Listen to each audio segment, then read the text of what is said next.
Oh, yeah. And another thing.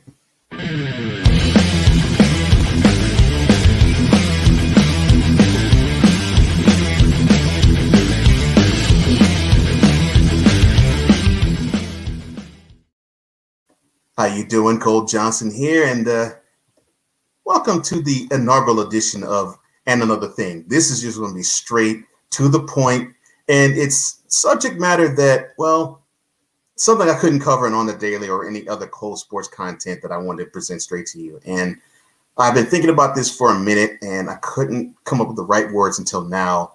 Here it is. John Thompson. Wonderful coach, wonderful man.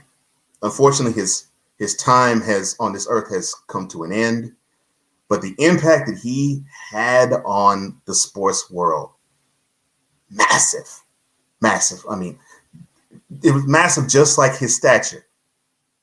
I mean, this dude was not small. He was 6'10".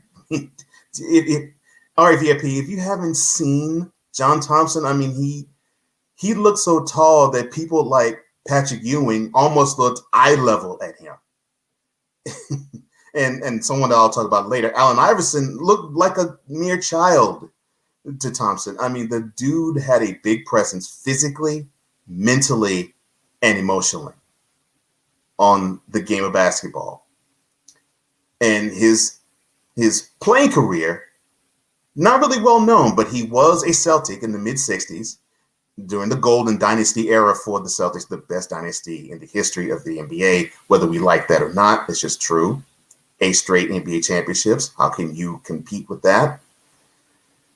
He won 2 world championships with them, and then he went on to coach in other areas, starting with his alma mater, Providence, and then getting onward to where we all knew him best. And that was to be the head coach of Georgetown, where he won the national championship in 1984, and he was the national coach of the year in 1985. He also was the Big East coach of the year in 1980, 1987, and 1992. Now, Patrick Ewing, probably to me, the player who I most associate with John Thompson. Now he is the head coach of Georgetown. He had this to say about John Thompson for being able to get him an education about Georgetown. Quote, he just was a man who the presence was there. He had my mother and my father eating out of the palm of his hand. I mean, I had a father, but no question, he was a second father to me. Close quote. I mean, and the names are endless. I mean, Ewing is just one. Sleepy Floyd was another that was in that program. Dikembe Mutombo, yes, the no. Yeah, he also was a Hoya. Of course, Alonzo Mourning was a Hoya, and we knew the exploits of him. In fact, Mourning caught the trash-talking ire of one Shaquille O'Neal when the two of them played in the NBA. He actually said that he looked forward to playing against guys like Mourning and Mutombo. He said because the Georgetown centers just had a style to them, and they did certain things that all Georgetown centers did. And so it was funny to say that because of all the centers, Mourning seemed to be the guy who most associated himself with the Georgetown Hoyas style of basketball. But the one guy who I really believe really needed a presence like John Thompson the most and benefited from it and makes no bones about it, well, the answer, of course, Allen Iverson. And Iverson went so far as to say that he owes his career. And I do mean he said the word owes. He owes the career that we saw in basketball to John Thompson. Okay, and let me set the table for you. So in the early 90s, he was involved in a bowling alley brawl in the Tidewater, Hampton, Virginia Beach Newport News, Norfolk area. And it led to having Iverson receiving 3 felonies. Now, they were later dismissed and dropped. Now, people would be surprised to understand that Iverson was a big football, not basketball, football prospect. And you would see film of him looking like, I guess you could say, looking like a Vince Young. Because if I'm not mistaken, I think he wore number 10 as a quarterback. And he returned punts.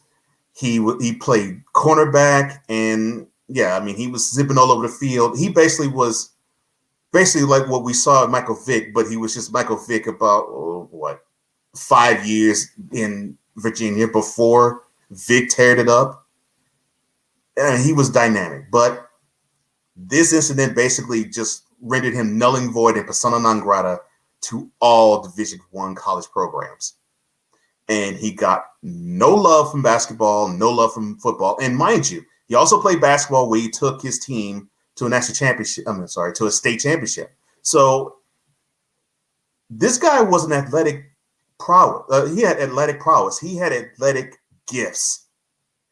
But no one came knocking on the door. But John Thompson did. He took a chance on Iverson when no one else did, and Iverson never forgot it. In fact, after word was released that he did pass away, Iverson had this to type on Twitter. Quote, "Thanks for saving my life, Coach. I'm going to miss you. But I'm sure that you're looking down on us with a big smile. I would give anything just for one more phone call from you, only to hear you say, 'Hey, MF.' Then we would talk about everything except basketball. May you always rest in paradise where there is no pain or suffering. I will always see your face in my mind, hoping that I made you proud. Your prodigal son, hashtag Hoya for life." Close quote. I never attended Georgetown and didn't really have the itch to attend Georgetown, but I knew the impact of this man. In fact, he was partially responsible for my love of basketball. March 29th, 1982, Superdome. 60,000 at least were packed in that place.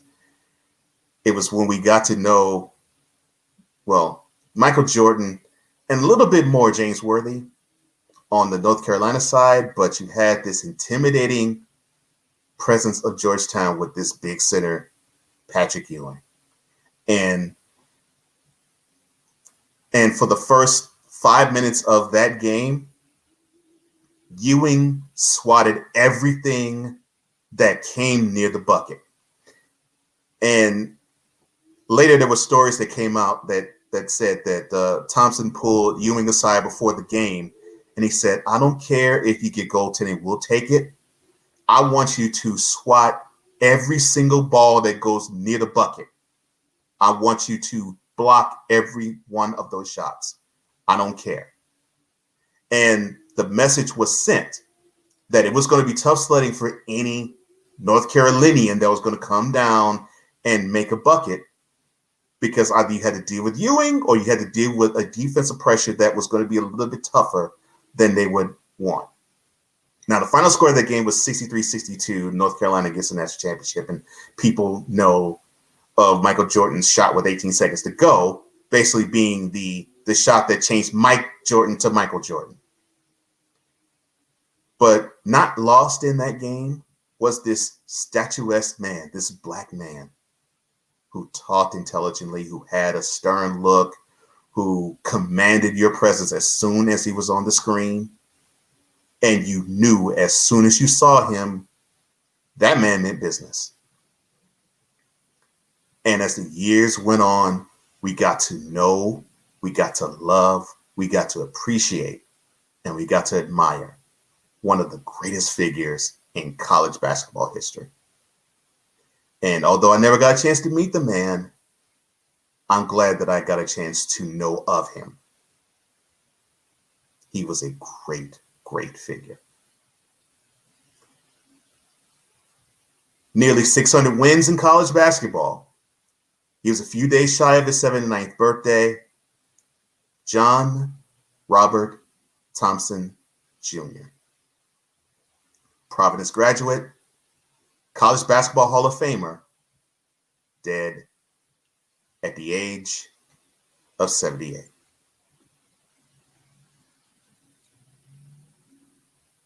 And that will do it for the inaugural edition of And Another Thing. Thank you for tuning in, and comment below in the description box below. What was one of your highlights of the John Thompson era Georgetown Hoyas? I'd like to hear from you. And John, you will always be number one in my book, my friend. So long, everybody.